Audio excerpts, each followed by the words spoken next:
Halo, berjumpa lagi di channel saya Hikmah Hirunisa. Sebelumnya, Assalamualaikum warahmatullahi wabarakatuh. Saya di sini akan sedikit menjelaskan mengenai sistem informasi sumber daya manusia dan sistem informasi sumber daya informasi. Apa itu sistem informasi SDM atau sumber daya manusia? Yaitu sistem yang digunakan untuk mengelola personil dalam suatu perusahaan.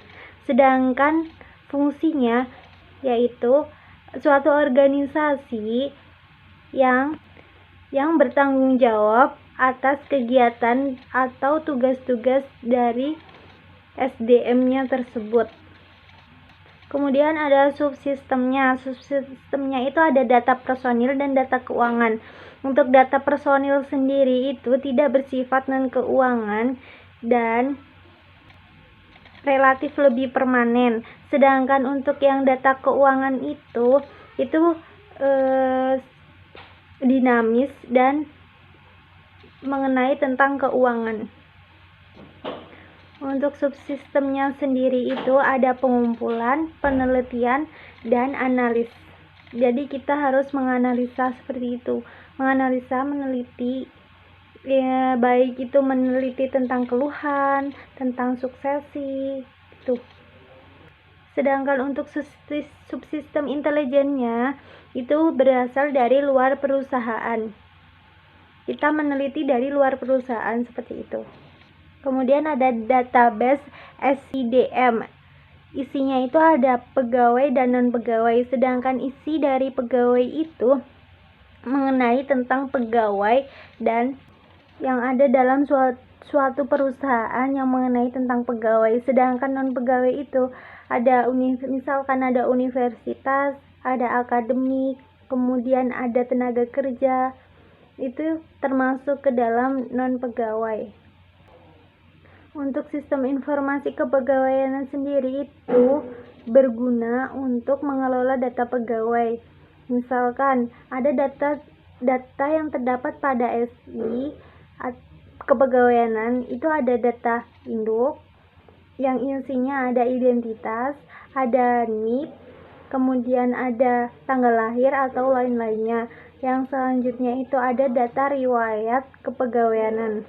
Misalkan ada prestasi kerja, terus ada data kenaikan jasa gitu. Dan untuk yang selanjutnya ada data pendidikan keluarga dan lain-lain. Misalkan ya kan untuk data pendidikannya misal data keluarga, terus data tanggungan seperti itu. Kalau misal kalian punya anak, itu pasti ada data tanggungan. Dan itu kalau misal ada sistem gaji, itu ada yang namanya gaji untuk anak. Misal di suatu perusahaan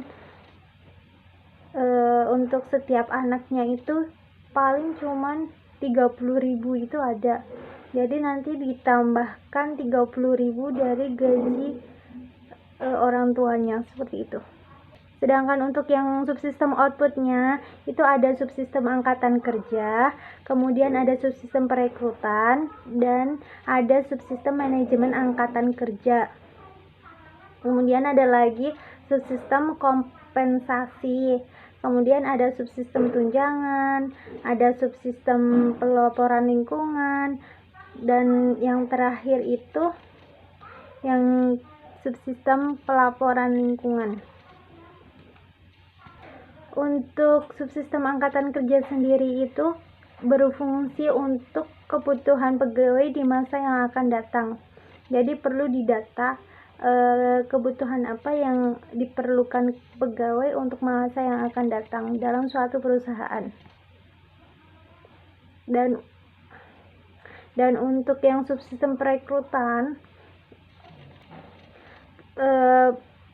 untuk subsistem perekrutan itu ada proses pencarian tenaga kerja yang baru. Misalkan ada karyawan yang keluar dan itu nanti ada yang harus masuk, itu harus direkrut juga. Seperti apa yang dibutuhkan, seperti misalkan dari lulusan SMA, SMK, D3 atau dari jurusan apa begitu, itu harus direkrut dari sebelumnya. Sedangkan untuk subsistem manajemen angkatan kerja itu digunakan untuk pengembangan kegiatan yang sudah dilakukan. Jadi dari misal bulan Januari, Februari, Maret, April ya, sampai April misalkan seperti itu. Nah, kita juga harus punya datanya. Jadi kita tahu berkembangnya itu seperti apa, berkembang atau malah turun. Jadi itu juga sangat penting ya bagi suatu perusahaan. Kalau misal naik, berarti kan perusahaan nggak akan bangkrut. Kalau misal turun anjlok, berarti itu perusahaan itu bakal bangkrut seperti itu. Dan bagaimana caranya biar supaya itu setiap bulannya itu naik.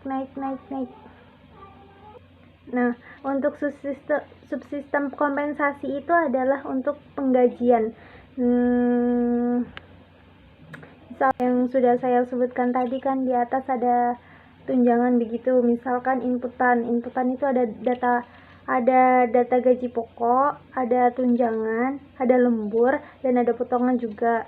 Untuk sedangkan yang output laporan itu ada slip gajinya, rekapitulasi gaji pegawai, seperti itu.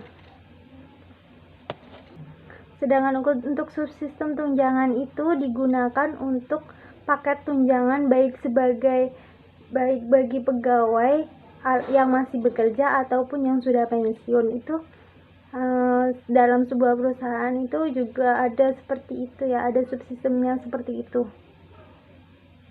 Kemudian ada subsistem pelaporan lingkungan yang bertugas itu di luar perusahaan atau di luar lingkup perusahaan. Untuk keamanan sistemnya itu juga sangat penting dalam kerahasiaan, ketersediaan, integritas. Terus kemudian ada gangguan terhadap sistem informasi sendiri itu juga ada sengaja dan tidak sengaja itu. Untuk yang tidak sengaja itu ada kesalahan teknis, itu tidak sengaja. Kemudian kesalahan teknis kenapa? Sistemnya error, terus gangguan lingkungan, kemudian ada kesalahan manusia yang menggunakan data yang salah atau menghapus data-datanya seperti itu dengan sengaja. Dengan tidak sengaja itu kalau misal yang tidak sengaja ya. Kalau sengaja ya namanya sengaja. Ya benar-benar emang udah hapus aja lah begitu, itu udah niatan. Kalau yang tidak sengaja itu yang nggak niat untuk menghapus jadinya kehapus begitu. Kemudian ada mengelola gangguan. Misalkan nih ada pembinaan internal user, kemudian ada memasang pengendalian di sistem informasi, kemudian ada yang ketiga ada memeriksa efektivitas, yang keempat itu ada merencanakan pengembalian atau recovery. Kemudian yang selanjutnya ada pengendalian keamanan informasi. Misalkan ada pengendalian teknis, kemudian ada pengendalian formal, dan ada pengendalian informal. Kemudian ada strategi pengurangan biaya manajemen. Ada yang pertama konsolidasi, yang kedua ada downsizing, yang ketiga ada smart sizing, dan yang keempat ada outsourcing. Untuk konsolidasi itu mengurangi jumlah sumber daya informasi, dan untuk downsizing itu transfer berbagai aplikasi berbasis komputer, dan untuk yang smart sizing pemindahan ke sistem yang kurang mahal dengan daya yang cukup rendah. Kemudian ada outsourcing. Outsourcing itu mengontrakkan keluar semua atas sebagian operasi dari perusahaan kepada organisasi jasa di luar perusahaan. Itu yang outsourcing. Keuntungan pengurangan biaya sendiri itu ada karena yang pertama keuntungannya kan yang smart sizing itu pengurangan biaya, jadi lebih hemat. Yang kedua ada user friendly, Dan yang ketiga ada lebih cepat dalam menjalankan sistemnya. Dan yang keempat ada user dapat berpartisipasi dalam pengembangan sistem. Dan yang kelima ada user dapat berkomunikasi dengan IT, staff IT-nya. Untuk outsourcing itu ada pengurangan biaya juga, dan yang kedua bisa menentukan biaya-biaya yang masa depan atau yang akan datang. Cukup sekian dari saya, dari penjelasan saya. Terima kasih sudah mendengarkan hingga akhir. Wassalamualaikum warahmatullahi wabarakatuh.